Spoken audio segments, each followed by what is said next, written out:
देखिए, bar association के चुनाव हो रहे हैं और हर वकील अपनी अपनी तरफ से पूरी कोशिश और ताकत में लगा हुआ है कि इस बार जो हिस्सा है उन्हीं के पाले में जाए। मेरे साथ सोमेश चंद्र शर्मा जी है, अध्यक्ष पद के लिए इन्होंने भी अपना नामांकन दाखिल किया है, सर पर्चा भर दिया है नामांकन का। वकील साहब, बधाई दूंगी और ये बता दीजिए कौन से मुद्दे हैं जो आप लेकर चलेंगे प्रोटेक्शन एक्ट को छोड़ के, कौन से बड़े मुद्दे जिनको आप लेकर चलेंगे? सबसे बड़ी बात है, पूरे राजस्थान में वकीलों के लिए एक तो बैठने की व्यवस्था प्रॉपर नहीं है, कोर्ट परिसर के अंदर प्रॉपर पीने के लिए पानी नहीं है, और विशेष रूप से जो नए अधिवक्ता आते हैं इतनी पढ़ाई करने के बावजूद वो इतने अनसिक्योर रहते हैं इस प्रोफेशन में, उनके लिए स्थायी फंड के लिए हम हमारी वार काउंसिल ऑफ इंडिया और हमारी बार एसोसिएशनों में जो जमा फंड है उसके साथ साथ राजस्थान सरकार से ये डिमांड करेंगे कि हमारे युवा वकीलों के लिए, उनके उत्थान के लिए ऐसा कोई स्थायी फंड जो उनको मंथली पे कर सके और वो सरवाइव कर सके। अच्छा, मुझे बताइए सोमेश जी, आपको क्यों लगा कि आपको ये जिम्मेदारी लेनी चाहिए, आगे आना चाहिए, क्या विचार थे? एक्चुअली मैं खुद जब वकालत में आया तो मैंने बहुत संघर्ष किया और मैंने ये पीड़ा देखी, और 30 साल से मैं वकालत यहाँ करने के पश्चात यहाँ जितने भी अधिवक्ता हमारे कार्यकारिणी में आए, अध्यक्ष सेक्रेटरी बने, उन मुद्दों को छोड़कर उन्होंने अपना बेस केवल राजनीतिक प्रगति के लिए ही लगाया। उन्होंने वकीलों के उत्थान के लिए काम नहीं किया, इसलिए मैंने ये पद के लिए चुनाव लड़ना उचित समझा। शर्मा जी, अभी मैं देख रही थी कि एक तो आपके यहाँ पे पार्किंग की बहुत बड़ी असुविधा ही कह लीजिए कि कोई सुविधा नहीं है। वो छोटी सी गली सी है, वहाँ पे भी ऐसे मोटरसाइकिलें, गाड़ियाँ भी उसके अंदर से जा रही है, तो आम आदमी तो वहाँ से चल ही नहीं सकता है। इसके लिए क्या कुछ करेंगे अगर आपको ये जिम्मेदारी मिल जाती है तो? बिल्कुल, ये पार्किंग की बहुत अव्यवस्था है। ऐसा नहीं है कोर्ट परिसर में यहाँ जगह नहीं हो, प्रॉपर जगह, लेकिन सिस्टमेटिक नहीं है।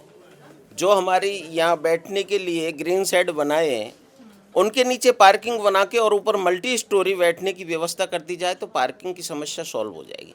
दूसरे, यहाँ जो पार्किंग का सिस्टम कर रखा है, नीचे बेसमेंट के जो पार्किंग है वो खाली रहती है, कोई नीचे गाड़ियाँ ले नहीं जाता, और उसके लिए हम अगर प्रॉपर व्यवस्था करें तो वो प्रॉपर हो जाएगी। वो बैठने के लिए भी नहीं, वो परिसर नीचे बनाए हुए हैं सर, वहाँ भी ऐसे मतलब ऐसे घौच पहुँच हो रखा है बिल्कुल, कि किसी को समझ में ही नहीं आता आम इंसान को तो कि भाई मैं जाऊँ तो किस वकील के पास जाऊँ, किससे अपनी सलाह मशवरा करूँ, राय लूँ, कोई उधर भी समझ नहीं आता, ना कोई पूछताछ का ऐसा भी कुछ है नहीं उधर।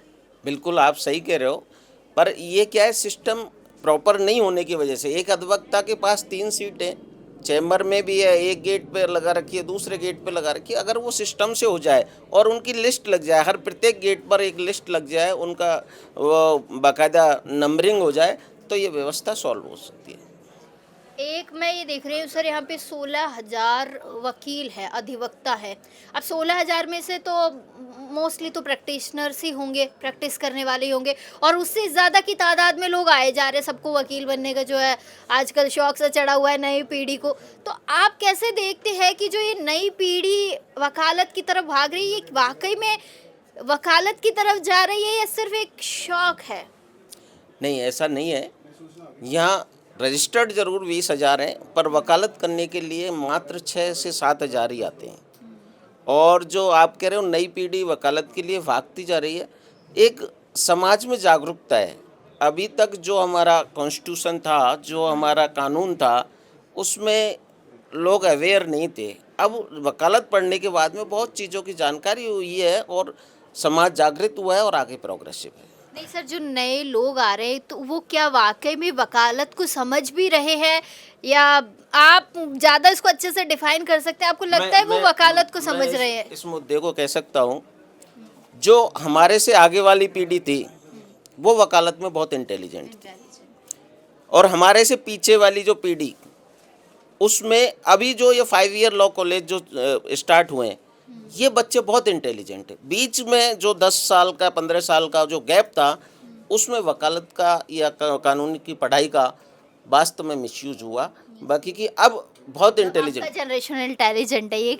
नहीं, मेरा जनरेशन के नहीं कह रहा मैं। आ रहा है जो जनरेशन, हमारे से पहले जो था, वहाँ वकालत पहले हिंदी मीडियम से नहीं हुआ करती थी, इंग्लिश मीडियम से हुआ करती थी, और लॉ की अच्छी जानकारी थी।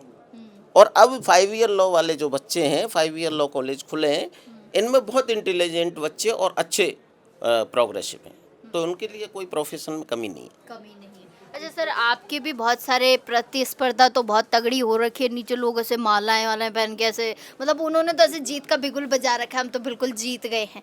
क्या लगता है ये प्रतिस्पर्धा कितने लोगों के बीच हो रही है, मुझे एक बार थोड़ा सा अगर बता पाए तो। देखो, अध्यक्ष पद पर हम 7 कैंडिडेट हैं और पिछले 32 साल से यहाँ का रिकॉर्ड है, फर्स्ट बार में कोई चुनाव नहीं जीता। आपका फर्स्ट टाइम है? मेरा अभी 3rd टाइम है और पिछली बार मात्र में 29 वोट से लूज किया था चुनाव, इसलिए ये श्योर है ये चुनाव अब निकालो। मैंने सारी जो फॉर्मेलिटी है वो पूरी कर ली है और अब मेरे वकील भाइयों का मेरे प्रति अच्छा रुझान है। सहयोग है। हाँ। अच्छा मुझे एक बात बताइए कि वकीलों के प्रोटेक्शन एक्ट को छोड़ के अगर मैं बात करूं तो सरकार कभी फंड देती है वकीलों के लिए? कभी कुछ एक्सीडेंट हो गया, किसी की मृत्यु हो गई, किसी को कुछ हो गया, इस तरीके का भी कोई मदद की हो आर्थिक रूप से? सरकार हमारे वेलफेयर फंड में पैसा देती है, हमारी बार काउंसिल ऑफ राजस्थान को राजस्थान गवर्नमेंट ने पैसा दिया है, बाकी की हमारे जो वेलफेयर के मेंबर होते हैं वहाँ से हमारी एसोसिएशंस और bar council of Rajasthan fund जारी करती है। अब आ जाते प्रोटेक्शन एक्ट पे। ये एक्ट सर आपको कितने साल हो गए वकालत में अगर मैं पूछूं तो? 32 ईयर। 32, मतलब 32 साल तो आपको हो गए। 32 साल से ये एक्ट था पहले? जी, 32 साल से एक्ट नहीं था। नहीं था ना? हाँ, अब आप लोग चाहते हैं एक्ट बने? बिल्कुल, अब उसकी आवश्यकता है परिस्थितियों के देखते हुए। सरकार क्यों नहीं चाहती कि ये एक्ट आए? कहीं सरकार को कुछ प्रॉब्लम है वकीलों से? नहीं, विधानसभा से पास हुआ है, लेकिन सर मेरे वो को उस आगे से क्यों नहीं हो पा रहा? निश्चित रूप से उस पर प्रॉपर काम करेंगे और वो पास भी होगा।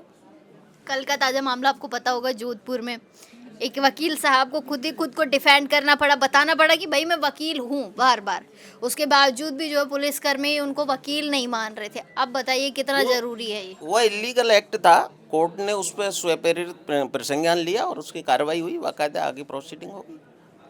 अच्छा चलिए, मान लिया आप जीत गए, आखिरी सवाल है, जीत के बाद क्या करेंगे? पहले तो मिठाई खिलाएंगे लोगों को, फिर क्या करेंगे दूसरा काम? दूसरा, जो वकीलों के लिए हितकर कार्य होंगे, जैसे ऑनलाइन लाइब्रेरी की व्यवस्था, यहाँ बैठने की प्रॉपर व्यवस्था, या मतलब कोर्ट में बाहर से भी वो कर सकते हैं ऑनलाइन आर्गूमेंट वगैरह, वो सारे उस पर काम करेंगे। चलिए बहुत शुक्रिया सर। तो अध्यक्ष पद के लिए सोमेश जी ने जो है भाई बिगुल बजा रखा है और सर कह रहे हैं काफ़ी सारे लोग हैं, मामला जो है थोड़ा सा टफ होता जा रहा है, लेकिन खैर अब जब ये लोग वोट डालेंगे और चुनाव के जो परिणाम आएंगे उसके बाद ही पता चलेगा कि ये बाजी तो किसने जीती है। खैर सभी के अपने अपने मुद्दे हैं, अपने अपने मुद्दे को लेकर जो है अधिवक्ता चल रहे हैं कि इन मुद्दों पर काम करेंगे, लेकिन सबसे बड़ा मुद्दा यही है कि प्रोटेक्शन एक्ट होना बहुत ज़रूरी है, वकील हित में एक एक्ट बने ताकि जो है वकीलों को सुरक्षा मिल सके। अब देखते हैं सरकार इस पर कितना काम करती है।